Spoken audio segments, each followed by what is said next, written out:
What was the purpose of the 10 lavers of bronze made by Solomon for the temple?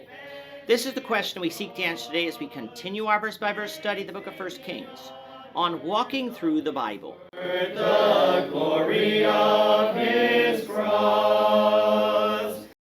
Today we're going to be discussing 1 Kings chapter 7, verses 27 to 39. Before we do that, let's read the passage. If you have a Bible with you, you can turn to 1 Kings chapter 7, verse 27. But if you don't have a Bible, don't worry. Just follow along with us on the screen. The version that we'll be reading from is the New King James Version. So 1 Kings chapter 7, beginning at verse 27. He also made 10 carts of bronze. 4 cubits was the length of each cart, 4 cubits its width, and 3 cubits its height. And this was the design of the carts. They had panels, and the panels were between frames. On the panels that were between the frames were lions, oxen, and cherubim, and on the frames was a pedestal on top. Below the lions and oxen were wreaths of plated work.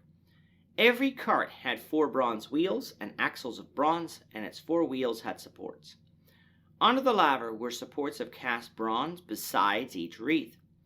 Its opening inside the crown at the top was 1 cubit in diameter, and the opening was round, shaped like a pedestal, 1.5 cubits in outside diameter. And also on the opening were engravings, but the panels were square, not round. Under the panels were the 4 wheels, and the axles of the wheels were joined to the cart. The height of a wheel was 1.5 cubits. The workmanship of the wheels was like the workmanship of a chariot wheel. Their axle pins, their rims, their spokes, and their hubs were all of cast bronze. And there were 4 supports at the 4 corners of each cart. Its supports were part of the cart itself. On top of the cart, at the height of 0.5 cubit, it was perfectly round. And on the top of the cart, its flanges and its panels were of the same casting. On the plates of its flanges and on its panels, he engraved cherubim, lions, palm trees, wherever there was a clear space on each, with wreaths all around. Thus he made 10 carts. All of them were of the same mold, one measure and one shape. Then he made 10 lavers of bronze. Each laver contained 40 baths, and each laver was 4 cubits. On each of the 10 carts was a laver. And he put 5 carts on the right side of the house and 5 on the left side of the house. He set the sea on the right side of the house towards the southeast. In the last 2 chapters, we have largely been looking at the construction of the temple. Recall that for the first 400 years or so of Israel's worship to God, they had been using the tabernacle constructed by Moses. This tabernacle was of humble construction, but as God desired and designed.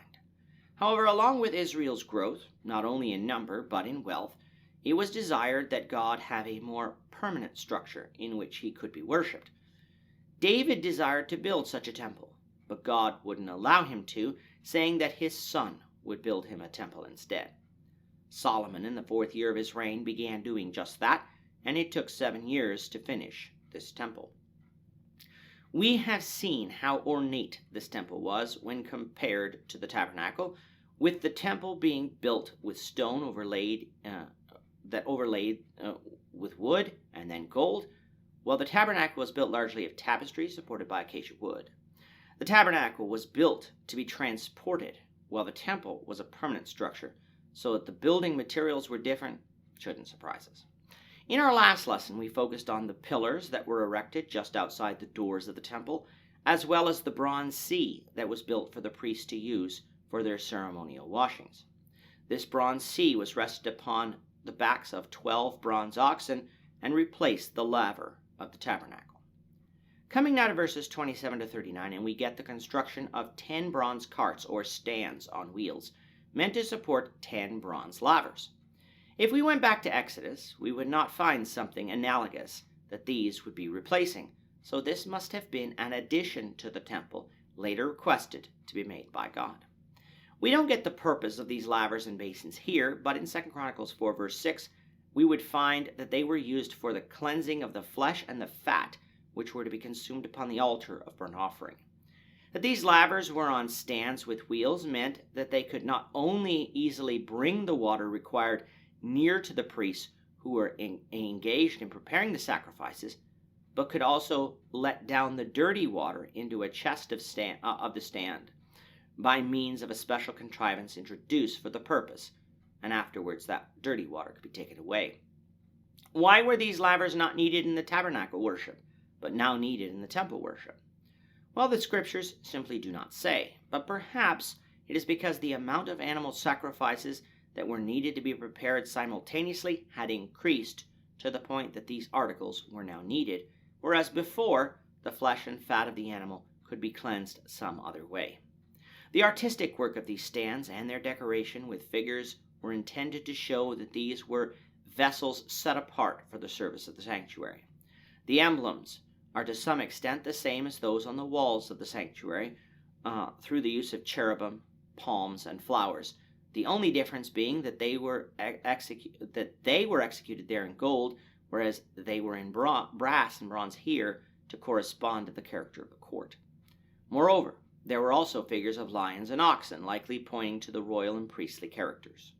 5 of the lavers were placed on the right side of the temple, and 5 on the left side, as shown on the screen now. We'll conclude chapter 7, the Lord willing, in the next lesson.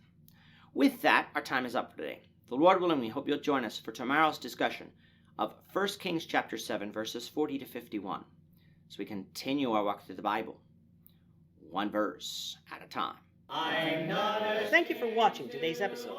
We hope that you found it edifying and ask that you not only subscribe to our channel and podcast, but that you like and share this episode among your friends, so that the saving gospel of Jesus Christ can go out to the whole world.